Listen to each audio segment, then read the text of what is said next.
দেশের প্রধানমন্ত্রী চিঠি লিখলেন অশোকনগরের এই কলেজ ছাত্রীকে। অবাক লাগলেও এমন ঘটনায় শোরগোল পড়েছে এলাকায়। ভালো লাগে তার ব্যক্তিত্ব, চলাফেরা, কোনো রাজনৈতিক মতাদর্শ থেকে নয়, নিতান্তই ভালো লাগে মোদিকে। আর তাই অশোকনগরের কলেজ ছাত্রী দেশের প্রধানমন্ত্রী আসবেন বাড়ির সামনে জানতে পেরে পেন্সিল স্কেচে ফুটিয়ে তুলেছিলেন তার ছবি। উনি চিঠি পাঠিয়ে জানিয়েছেন যে যাতে আমার ভবিষ্যৎটা আরো আলো হোক, আমি এই আঁকাটাকে নিয়ে যাতে আরো এগিয়ে যেতে পারি, সেই শুভেচ্ছাই উনি জানিয়েছেন আমাকে চিঠিতে। সময় নিয়ে এঁকেছি এবং 28 তারিখ উনি যখন এসেছিল আমাদের অশোকনগরে, ওনাকে আমার নিজের হাতে আঁকা চিঠি পোর্ট্রেটটা ওনাকে দিয়েছিলাম।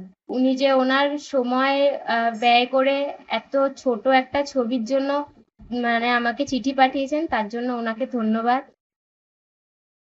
28 মে লোকসভা নির্বাচনের প্রচারে দেশের প্রধানমন্ত্রী তৎকালীন বিজেপি প্রার্থী নরেন্দ্র মোদী আসেন উত্তর 24 পরগনার অশোকনগর হরিপুর ময়দানে সভা করতে। সভা শুরুর প্রায় 4 ঘন্টা আগে সভা মঞ্চের একেবারে সামনের সারিতে বসার জন্য পৌঁছে গিয়েছিলেন হরিপুর 12 নম্বর কালভার্ট এলাকার প্রথম বর্ষের কলেজ ছাত্রী দেবযানী ঘোষ। কিন্তু সেই ছবি যে পৌঁছে যাবে দিল্লির দরবারে তা যেন স্বপ্নেও ভাবতে পারেননি তখন। এরপরই সভামঞ্চে উপস্থিত হয়ে ভাষণের মাঝে নরেন্দ্র মোদীর নজর যায় দর্শক আসনে বসে থাকা মানুষদের মাঝে তার ছবির দিকে।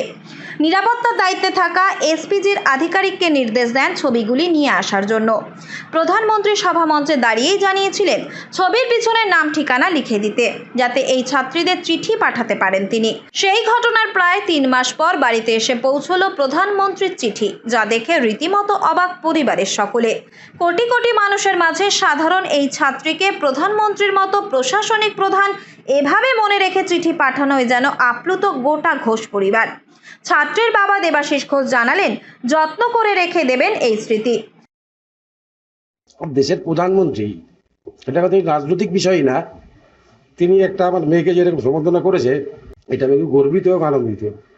এসছে, উনি কথা দিয়েছে, কথা রেখেছে, এইটুকু মঞ্চে বলে গেছে। হ্যাঁ হ্যাঁ হ্যাঁ, এটাই আর কি পাওনা, বিশাল পাওনা। একইভাবে হাবড়া হাটথুবা এলাকার দাম পরিবারের 3.5 বছরের ছোট্ট মেয়ে সিন্ধুজার কাছেও আসলো দেশের প্রধানমন্ত্রীর শুভেচ্ছা বার্তা সহ চিঠি। হরিপুরের নরেন্দ্র মোদীর জনসভায় বাবা দেবজ্যোতি দাম ও মা পৌলমীর সঙ্গে হাজির হয়েছিল ছোট্ট সিন্ধুজাও। হাতে ছিল মোদীর ছবি এবং একটি শাল। এসপিজির আধিকারিকদের হাতে সেই শাল এবং মোদীর ছবি তুলে দিয়েছিল ছোট্ট মেয়ে সিন্ধুজাও। অবশেষে প্রধানমন্ত্রীর দপ্তর থেকে যোগাযোগ করে সঠিক ঠিকানা নিয়ে এসে পৌঁছলো প্রধানমন্ত্রীর শুভেচ্ছা বার্তা সহ উজ্জ্বল ভবিষ্যৎ কামনা করে শংসাপত্র চিঠি।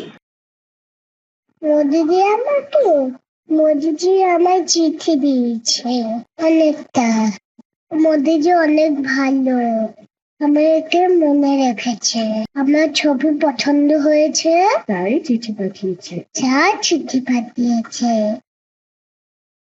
যাতে খুশি 3.5 বছরের সিন্ধুজা দামও।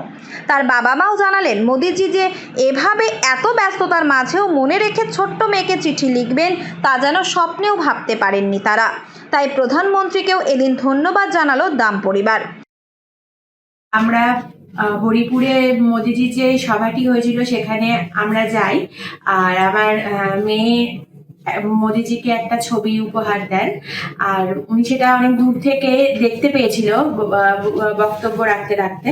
তো সেটি উনি ওনার যে সিকিউরিটি যারা ছিলেন তাদেরকে দিয়ে উনি কালেক্ট করিয়েছিলেন, এবং তারপরে উনি ওখান থেকে বলেন যে উনি একটি থ্যাংক ইউ মেসেজ পাঠাবে।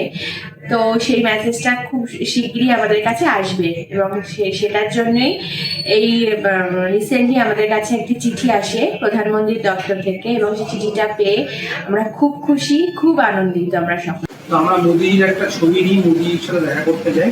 তো তখন মোদিজি যখন দেখতে পারে যে আমার ছোট্ট মেয়েকে আমি কাঁধে নিয়ে ছবিটা নিয়ে দাঁড়ানো আছি, তখন মোদিজি তার এসপিকে নির্দেশ দেয় ছবিটা নিয়ে আসার জন্য।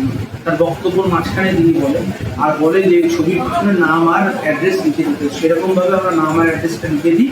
তো তখন ইনি ছবিটা গ্রহণ করে উনি বলেছেন যে উনি এরপরে আমাদের চিঠি লিখে পাঠাবেন। আমার মেয়ের উজ্জ্বল ভবিষ্যৎ নিয়ে তিনি বলেছে, এটা আমার কাছে খুব গর্বের বিষয়।